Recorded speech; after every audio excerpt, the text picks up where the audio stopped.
بسم الله الرحمن الرحيم رب زدني علما رب زدني علما رب زدني علما. It's different. Let's keep going.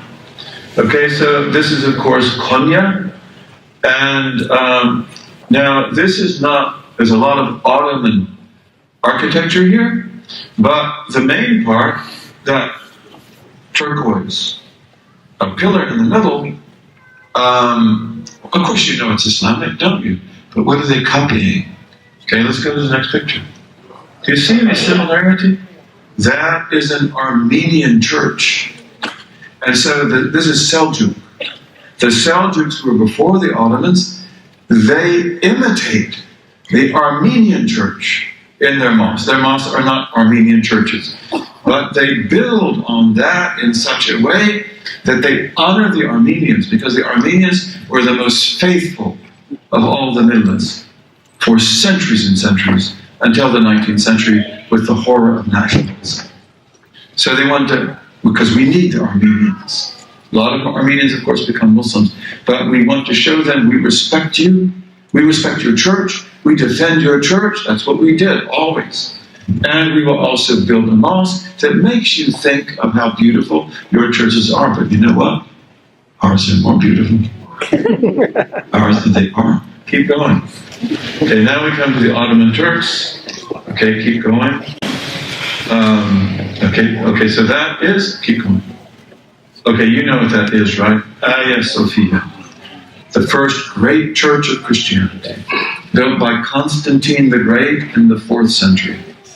And of course we inherited because we conquered the city of Constantinople, and actually there are very few Christians left in the city when we conquered it. So we bought it. We didn't take it, we bought it, and then we turned it into a mosque, very respectfully.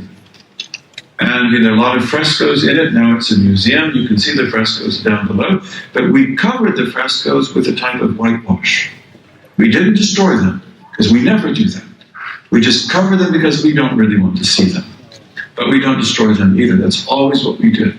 Respect the past. Respect your people. Now the Hagia Sophia will become the conscious model of the Ottoman mosque. Every Ottoman mosque is a takeoff on Hagia Sophia. And you could say the Greek Orthodox Church. Again, just like with the Armenians, we now rule you, and the Orthodox loved us. Believe me, they did. We cleaned up the church, got rid of nepotism and corruption. Okay, the Sultan adopted the church. I will protect you. And he always did that. He protected the Jews. Okay, the Jews loved him because he protected them. Nobody else will protect you. You come to me, I'll take care of you. Okay, so let's keep going. Okay, so should we stop and pray Isha? Okay, let's do that. And now we go quickly to West Africa. Okay, so these are the great mosques of Mali, in Timbuktu and elsewhere. And there, of course, you have desert. You don't have rocks, you don't have trees, you have to bring them from far away. So this is how they built their mosques, out of clay.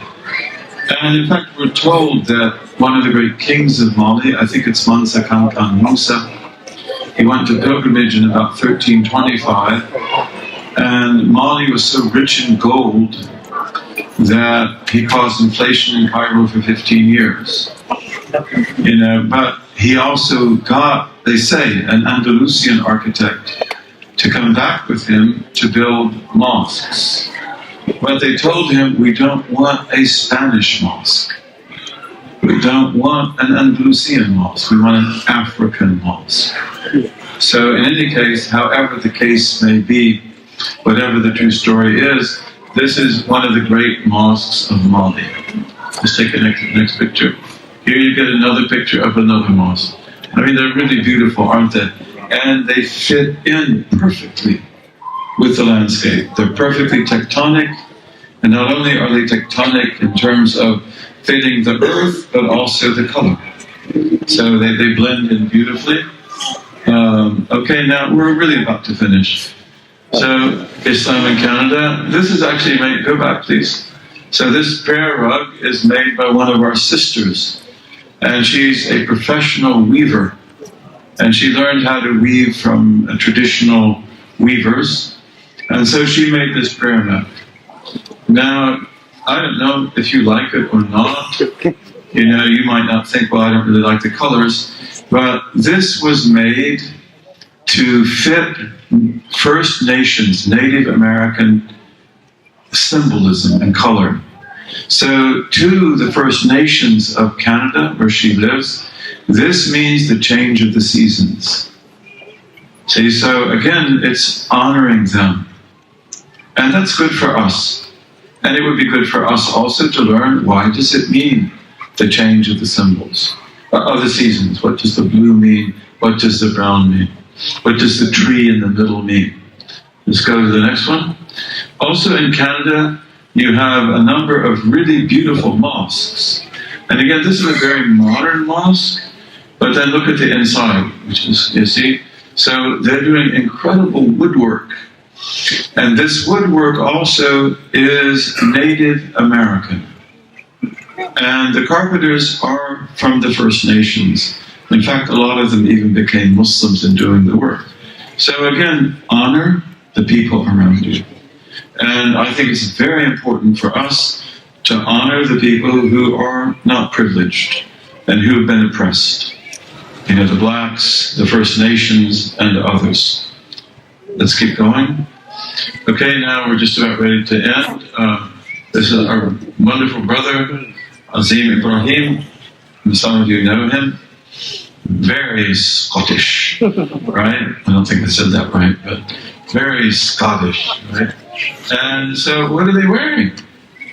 You know, that's of course a tartan, Scottish tartan. But which clan is that? That's not McGregor. You know, that's not McGregor. That's not Fruit. That's not... I'm trying to think of some other clans. Okay, what clan is that? Muslim clan. And this was authorized by Scottish Parliament as an official Muslim tartan. I think that's really cool. I think it's really cool. Let's go to the next one. See, so maybe you can go up just a little bit. That's the pattern. So it's got green, white, black, gold. Go back. Okay, so I can read the words beneath. Okay. So I can't really see it. Okay. So, it says blue represents the Scottish flag. Green represents Islam. Green represents Islam. Okay, keep going. Read it for me, please. 5 white lines represent the 5 pillars. The 5 pillars, right? The white lines, okay? And the gold lines are the 6 gold lines represent the pillars of faith. Isn't that beautiful? And then what does it say at the very... The black square represents the Kaaba. The Kaaba. See, so that's really... That is living by the cultural imperative. And that is telling Scotland that we love you. And Muslims should, because Scotland's been really good to us. And usually the Scots and the Welsh and the Irish, they're a little bit better than their cousins. Well, they're not actually cousins, but the English. You know, they really are. They're much more tolerant. Scots especially, they've been really good. And the Muslims of Scotland, in my very limited experience, are among the healthiest. And they're also among the most dynamic. Okay, let's go. So I think now we finished.